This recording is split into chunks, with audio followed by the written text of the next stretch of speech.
Up and down the hallway, you're gonna hear footsteps. But where you hear the footsteps is actually above you. People walking up and down the hallway. Kind of looking around, I went to go walk back outside, and I heard the loudest scream I've ever heard in my life. I closed the door, I went up to the gate and just hung out up there. You know, it sounded like someone was being murdered. It was that loud. We all witnessed crowbar getting picked up and thrown across the room. You're gonna hear a lot of sounds of screams and moans, sounds of pain as you go forward in the night. You're gonna see shadows pass down that hallway. Back and forth. They just pass between these two rooms. You know, at that point, it really mattered to me that who this guy was. What mattered to me is how the hell did he just pick that up and throw that across the room? This place seems to have the reputation of the activity that is almost second to none to some people. This building itself, you know, forget the other buildings that Pennhurst has. And we're standing in the middle of that room, and the whole, you know, those walls started just shaking, like someone was shaking us. And that's when we decided it was probably a good time to get the hell out of there. She sticks her head out. She turns. She looks directly at me.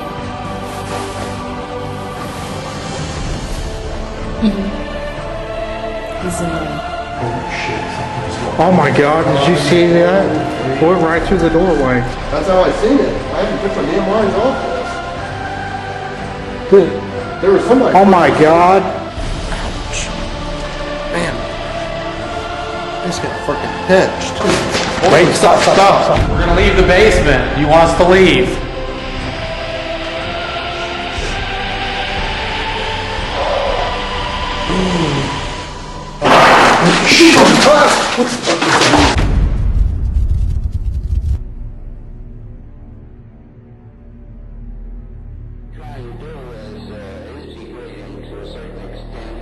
Pennhurst State School and Hospital, and as you can see, it's a huge facility. I don't think there's anything inhumane about it. So we're going to be locked down here tonight. We're going to be doing our investigation in the Mayflower building. But this right here is the playground area. So the children of Pennhurst, they were brought down here. That's one of the big claims of activity, is being touched or being shoved or being scratched. So hopefully with any luck we'll capture some of that stuff tonight. Pennhurst has become a symbol of what we as a society did to those people that we dehumanized and pushed off in a corner. Let's go back here to the pool. And because there was a path that leads down in there. See if we can get a couple full shots down there. Okay. You got buildings as far as you can see that way. You got buildings that way. Turn around, you got more buildings all around here. I mean, it's just building after building. It's amazing after all these years that they're still here.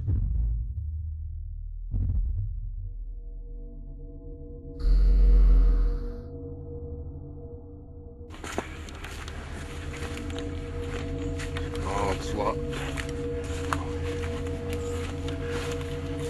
So this area right back in here, this was the waiting pool where all the patients were brought down here and they would do therapy.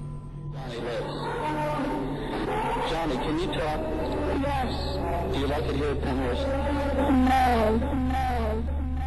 As you can see, the trees and everything's kind of overgrown the pool. So they punish you and put you here? Yes. Do they do this all the time to you, John? Yes. Do you remember living anywhere except Pennhurst? No. What was it? Did you just hear that? Like a knocking noise? I heard a whistle. Sounded like somebody went.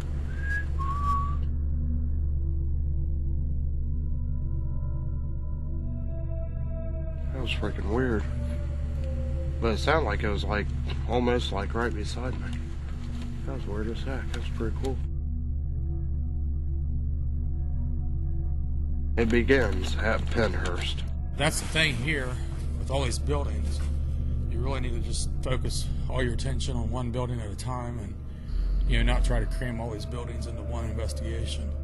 Where it looked like I seen something standing there on them steps. A lot of videos you watch on the internet, a lot of comments that's always you read on there, don't really tell you a lot of good things about this place, but I don't think it was a bad place. They just didn't have the money, didn't have the people to work here. So any place you're going to have like that, you know, it's not going to be one of the best hospitals for...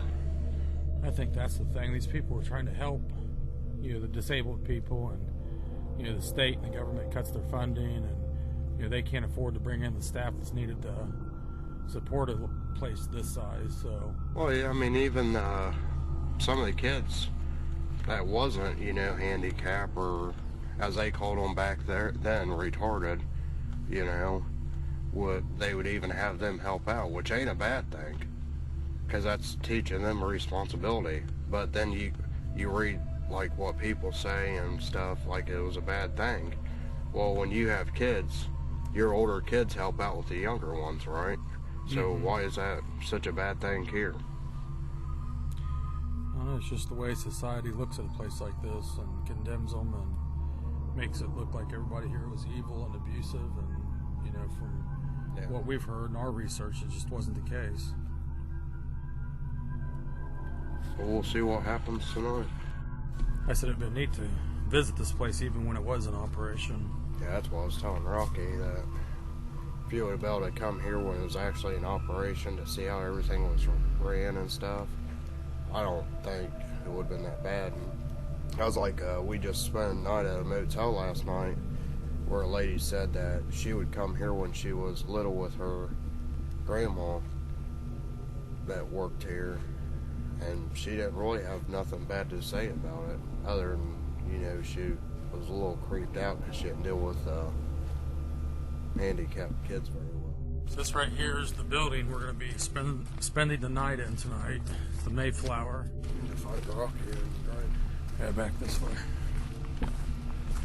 Let's go ahead and shut these down. The children, as they are all called, who are rotting in their cages, cribs and beds, can thank society for their dreadful plight. We have forsaken them, not in the sense of what we have done to them, because of what we have failed to do on their behalf. Living Dead Paranormal.